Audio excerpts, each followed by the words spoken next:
Bonjour à toutes et à tous, j'espère que vous allez bien. Vous en entendez sûrement parler, en France, depuis peu, Binance vient d'être régulé en tant que PSAN, prestataire de services et d'actifs numériques, en s'enregistrant auprès de l'autorité des marchés financiers.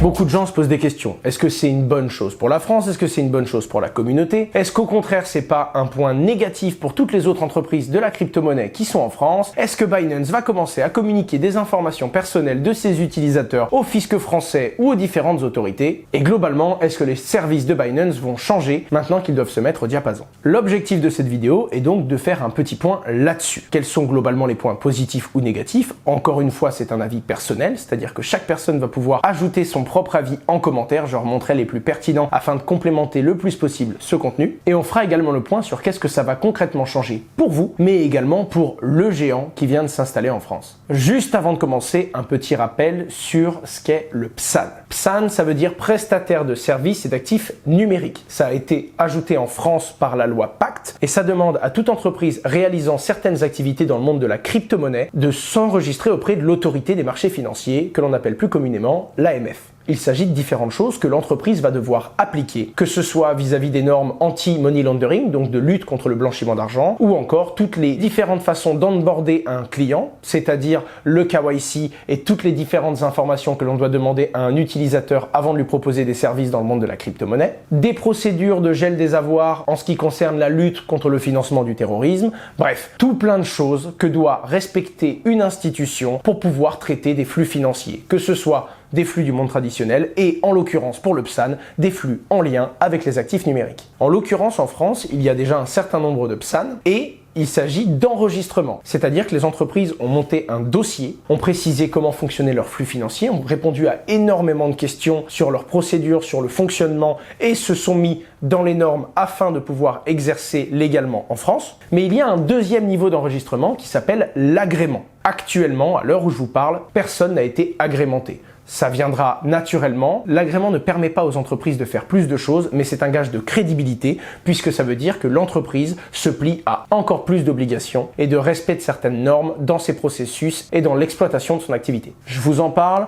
parce qu'on va voir les premiers PSAN enregistrés devenir agrémentés dans les mois qui suivent, j'en suis certain, et dans les années qui viennent, la plupart des grosses entreprises enregistrées en tant que PSAN vont évoluer elles aussi vers un agrément. Revenons-en à nos moutons. Binance devient PSAN en France, est-ce une bonne ou une mauvaise nouvelle? Alors déjà, pour la plupart des gens, c'est une bonne nouvelle. Ils utilisaient déjà Binance avant. Quand le régime PSAN a été mis en place, ils n'ont pas pour autant arrêté d'utiliser Binance. Et maintenant que Binance est régulé, ça change pas grand-chose pour eux non plus. En tout cas, en apparence. Là où on a un point négatif qui remonte beaucoup, ça va être principalement venant des entreprises qui, elles, étaient déjà enregistrées en tant que PSAN. Pour bien comprendre ce que je vais vous dire, il faut comprendre le mood des entrepreneurs qui se sont enregistrés en France. Normalement, le PSAN est une obligation. C'est-à-dire que si on veut exercer dans le monde des actifs numériques, on se doit de respecter certaines règles. La plupart des acteurs français, qui ont naturellement leur siège et les pieds en France, se sont régulés. Ça a pris beaucoup de temps, ça a demandé beaucoup de ressources, beaucoup d'argent. Et une fois que la plupart d'entre elles ont réussi à être régulées, Binance, qui n'était pas PSAN, continuait à adresser des clients français, continuait à avoir un quasi-monopole sur le marché, et c'était très frustrant d'avoir certaines entreprises qui, parce qu'elles étaient en France et parce qu'elles étaient régulées, avaient des contraintes supplémentaires qui n'avaient même pas à être respectées par un géant à l'international qui, lui, traitait tous les clients en étant régulés ou non. Première grosse frustration, légitime. En attendant, il faut être capable de nuancer le propos. Binance est le plus gros exchange au monde, proposant énormément de services sur les crypto-monnaies. Naturellement, il est impossible pour un géant comme celui-là de se réguler dans tous les pays de la planète aussi rapidement. Quand on est une entreprise en France, on a donc un objectif, c'est se réguler dans son pays. Quand on est un géant à l'international qui adresse la plupart des pays du globe, très compliqué de monter un dossier dans tous les pays d'un coup et de se réguler. Au passage, j'en profite pour expliquer que la régulation MiCA, qui est la régulation que va proposer l'Union européenne afin d'harmoniser toutes les régulations des différents pays, va énormément aider de ce côté-là. La plupart des géants ne peuvent pas prendre la peine de s'enregistrer dans tous les pays, mais le feront probablement s'il y a un enregistrement pour l'ensemble de l'Union européenne. C'est pour ça qu'on a pas mal d'entreprises françaises qui l'ont eu mauvaise pendant un certain temps, parce qu'ils continuaient de voir des clients français s'adresser à Binance qui, eux, n'étaient pas régulés. Mais c'était également le cas pour un Kraken, pour un Coinbase, un FTX ou n'importe quelle autre grosse plateforme utilisée par la plupart des gens. En tout cas, c'est maintenant chose faite. Binance est enregistré auprès de l'autorité des marchés financiers et on sait également que depuis 2021, d'autres grosses structures comme Coinbase ont déposé un dossier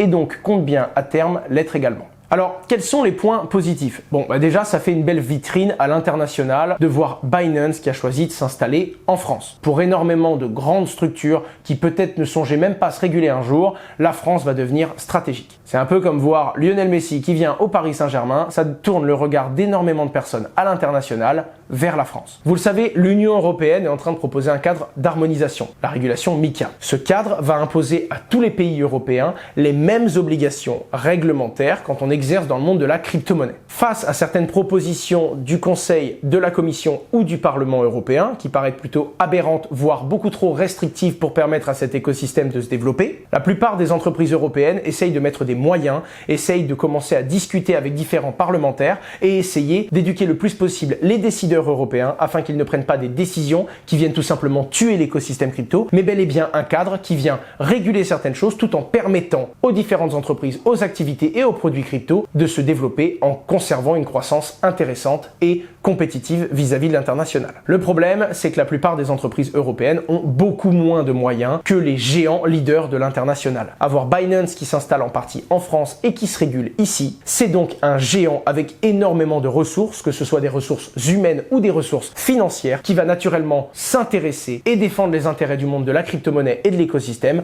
vis-à-vis de la régulation MiCA à venir. D'ailleurs, on sait que Binance s'intéresse également à l'Allemagne, on n'a pas plus de détails là-dessus, une chose est certaine, qu'ils soient en France ou en Allemagne, le sort de la régulation européenne les intéressera. Le tout dernier point, c'est l'incubateur qui a été annoncé. Je vous mettrai en fin de vidéo quelques extraits de l'interview qu'on a fait avec BFM, CZ et Raphaël Bloch, dans lequel CZ nous a justement annoncé libérer des budgets pour le développement d'un incubateur en France. Cet incubateur sera à Station F, ça devrait donc permettre de conserver quelques pépites de la crypto-monnaie sur le sol français, et Binance annonce attribuer un budget de 100 millions d'euros pour développer ces différents projets. Suffisant ou non, c'est un montant colossal qui va créer de l'emploi sur le sol français, on se devait de le souligner. Alors concrètement, pour un utilisateur, qu'est-ce que ça change? Eh bien, deux choses. La structuration de certains produits que propose Binance et l'onboarding. L'onboarding, ça va être sur le KYC. Un KYC qui va être plus strict. D'ailleurs, énormément d'utilisateurs ont constaté que leur KYC avait été reset et qu'ils ont dû le recommencer, cette fois-ci, dans les normes françaises. Un KYC dès le premier euro va être donc imposé sur la plateforme Binance et l'onboarding sera un petit peu plus rigoureux qu'à l'époque où il n'était pas régulé en France. La deuxième chose, ça va être l'évolution de certains produits, notamment des produits avec des effets de levier qui vont commencer à diminuer les effets de levier, voire même rendre impossible le trading leverage pour les utilisateurs français qui viennent à peine d'ouvrir leur compte. C'est différentes choses qui vont petit à petit se structurer et qui vont également évoluer lors de la régulation européenne puisque Binance va petit à petit rentrer dans les clous et se mettre au pas vis-à-vis des obligations réglementaires. Pour le coup, ils sont désormais soumis aux mêmes obligations que les autres acteurs français, ce qui rend le jeu un petit peu plus fair pour ces acteurs qui se sentaient biaisés à l'époque où Binance, le géant, n'avait pas à suivre les mêmes règles qu'eux. D'ailleurs, petit aparté qui n'a rien à voir, mais beaucoup de gens se demandent comment Binance faisait pour adresser des Français s'ils n'étaient pas régulés. Naturellement, le régulateur français ne pouvait pas poursuivre en justice toutes les entreprises qui échangeaient avec des utilisateurs français et qui n'étaient pas régulés. Surtout que la plupart d'entre elles étaient en train de se réguler en France, avaient déjà déposé un dossier. Et surtout, il y a des centaines, voire des milliers d'entreprises crypto à l'international qui sont utilisées par des utilisateurs français. C'était beaucoup trop complexe de créer des poursuites juridiques pour tout le monde. Et encore une fois, Binance restait dans les clous. Et ça, c'est un point super intéressant. Je vous invite à regarder la vidéo qui s'affiche à l'écran, qui était la vidéo où je parle du concours de Binance qui faisait gagner un Bitcoin à un utilisateur. Et dans cette vidéo-là, je vous parle du concept de reverse solicitation. C'est-à-dire que ce n'est pas Binance qui faisait du marketing pour avoir des nouveaux clients français. C'était des utilisateurs français qui venaient de leur propre gré utiliser les services de Binance. Et dans ce cadre de reverse solicitation, Binance n'avait pas à se réguler en France puisque ce n'était pas eux qui adressaient le marché français, mais bel et bien le marché français qui adressaient leurs différents services. Alors dans les qu'est-ce que ça change pour les utilisateurs, il y a un autre point qu'on entend partout et qui est très très mal compris de la plupart des utilisateurs. Est-ce que Binance va communiquer les informations de tous les utilisateurs français aux finances publiques et donc au fisc? Alors ce qu'il faut bien comprendre déjà, c'est qu'il ne s'agit pas que du fisc, il s'agit des différentes autorités de tutelle, comme par exemple les douanes également. Ensuite, ce qu'il faut comprendre, c'est que ce n'est pas une déclaration systématique. Toute personne ayant un compte chez Binance n'a pas une fiche qui part au fisc avec le détail de tout ce que vous avez. Non, ça c'est totalement faux. Malgré tout, si une autorité de tutelle ou de régulation demande des informations à Binance ou à tout autre organisme financier régulé, il faut le savoir, c'est le cas pour tous les autres PSAN et c'est le cas pour toutes les autres institutions comme les banques par exemple, eh bien oui, l'institution financière se devra de donner des informations précises, je vais revenir là-dessus, à l'autorité qui demande des informations. C'est le cas dans tout le pays et c'est le cas pour toutes les entités qui sont régulées sur le sol français. À savoir également, ces informations doivent être précises, c'est-à-dire qu'on peut demander telles informations sur un utilisateur sur telle date. Et généralement, ça doit rentrer dans le cadre d'une demande légitime, c'est-à-dire quand il y a des soupçons, par exemple, de blanchiment d'argent ou de financement du terrorisme sur un utilisateur. De la même façon, Binance, comme les autres entités françaises, vont devoir remonter quand il y aura des soupçons ou quand ils vont bloquer des comptes pour soupçons de blanchiment d'argent ou de financement du terrorisme, ça va remonter de l'information à Tracfin. Tracfin qui est une entité qui reçoit déjà des informations de la plupart des institutions françaises. Ce qui veut donc dire que la France va être beaucoup plus à jour sur les potentiels risques qu'il peut y avoir sur certaines transactions et que ça va mutualiser l'information et le monitoring qu'il y a des transactions frauduleuses. Ce qui rendra Tracfin encore plus pertinent sur son action contre le blanchiment d'argent. Bien que vous savez que le blanchiment d'argent dans les crypto-monnaies est une part minime, puisque c'est autour de entre 0,15 et 0,30% selon certaines études, et qu'on est proportionnellement entre 3 à 5% sur du dollar ou sur de l'euro, les crypto-monnaies se font souvent montrer du doigt sur ce sujet-là, alors que ce n'est pas du tout légitime. Ça va encore plus renforcer le discours qui prouve que non, les crypto-monnaies sont tout sauf une bonne idée pour blanchir de l'argent. En même temps, qui voudrait blanchir de l'argent sur un registre qui va laisser une trace immuable et impossible à effacer dans la blockchain? Enfin bref, on termine par qu'est-ce que ça change pour Binance? Eh bien Binance aura enfin le droit de faire du marketing en France. Enfin, comme je vous l'ai expliqué en regardant la précédente vidéo, est-ce qu'ils en avaient vraiment besoin? Ça, je suis pas sûr. Mais en tout cas, ils s'exposaient naturellement à des poursuites puisqu'ils n'étaient pas régulés et c'est maintenant chose faite. Maintenant qu'ils peuvent faire du marketing actif, on a d'ailleurs vu Sizi, le fondateur, qui à Cannes a carrément fait des pizzas et a été les donner aux différents utilisateurs. Un marketing qui a fait beaucoup de pubs, qui a fait beaucoup rire en France. Et pour la petite anecdote, Sizi a voulu faire une photo quand il livrait des pizzas sur un scooter, il n'avait pas de casque et il s'est fait contrôler par des CRS qui passaient par là et qui l'ont arrêté parce qu'il n'avait pas de casque sur son scooter. Comme quoi, tout le monde peut se faire contrôler, même les plus grands. Il y a deux autres points que je voulais placer dans cette vidéo, mais je savais pas trop où, et c'est entre constatations et des questions qu'on m'a beaucoup posées. La première, c'est, beaucoup de gens me disent qu'il était obligé de déclarer son compte Binance, comme on est obligé de déclarer lors de sa déclaration d'impôt, tous les comptes que l'on a à l'international. La question c'est, maintenant que Binance est enregistré en France, est-ce qu'on doit encore déclarer son compte et dire qu'on en a un? Alors quoi qu'il arrive, Binance n'était pas enregistré pendant toute l'année 2022. Donc sur votre déclaration de 2023, vous devrez déclarer avoir un compte Binance, même si Binance en fin d'année était régulé en France. C'est uniquement en 2024 que théoriquement, en tout cas selon l'analyse qu'on en a du droit aujourd'hui, comme Binance aura été régulé pendant toute l'année 2023, à ce moment-là, il ne sera plus obligé de déclarer son compte Binance puisque Binance sera considéré comme une entité ayant des bureaux et étant régulée sur le sol français. Quoi qu'il arrive, je vous en donnerai ma confirmation dans la prochaine vidéo. Chaque année, au mois d'avril ou dans la période avril-mai, je sors une vidéo sur la déclaration fiscale. Je vous affiche la dernière à l'écran et dans la prochaine, je préciserai ce point qui est la base de questionnement de beaucoup d'entre vous. Pour finir, je vous mets un lien dans la description. Le GAFI, d'accord, qui est un groupe d'action financier qui fait la promotion des bonnes pratiques des différents pays dans la lutte contre le blanchiment d'argent, le financement du terrorisme et toutes les best practices des institutions financières, a très clairement souligné que la France était la plus rigoureuse dans cette matière. C'est une excellente publicité, sachant que le GAFI était venu en France il y a un peu plus d'1 an et a interrogé non seulement des institutions financières, mais également des PSAN, des prestataires de services sur les actifs numériques. Ça donne une très bonne résonance à la France et c'est une très bonne nouvelle également pour les géants qui souhaitaient venir s'installer dans l'Hexagone afin de réaliser leur activité dans les crypto-monnaies. Je vous invite vraiment à lire cette publication LinkedIn, elle donne beaucoup d'informations, beaucoup de détails et quoi qu'il arrive d'un point de vue de l'international et des différentes institutions et régulateurs dans le monde, ça fait briller la France et c'est le plus important. Alors est-ce que Binance régulé en France est une bonne ou une mauvaise nouvelle? On peut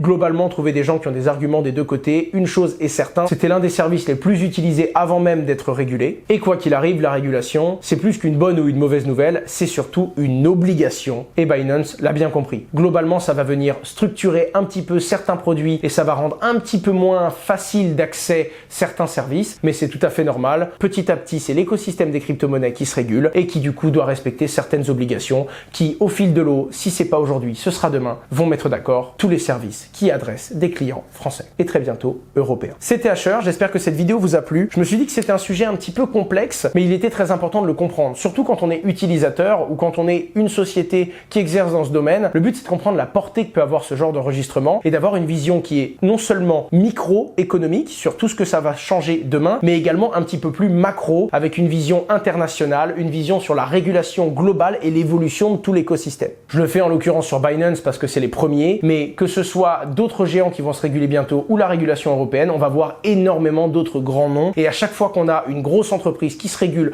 pour l'Union européenne, il faut comprendre l'impact que ça peut avoir et les avantages et désavantages que ça va avoir pour les entreprises locales, mais également sur les utilisateurs et sur les habitudes que ces derniers ont sur ces différentes plateformes. Je compte sur votre pouce bleu, votre commentaire, qu'il soit pour commenter ou pour complémenter le sujet. Comme d'habitude, je remonte les commentaires les plus pertinents et vous pouvez même vous abonner à la chaîne. C'est toujours gratuit, ça fait toujours plaisir et on se retrouve très bientôt sur cette chaîne pour une prochaine vidéo. Au revoir. Vous parlez d'incubation pour des projets français à Station F. Allez-vous attribuer des ressources pour le développement de ces projets et si c'est le cas, quelles sont ces ressources que vous allez attribuer? Oui, nous pouvons aider les projets Web3 en particulier de nombreuses manières.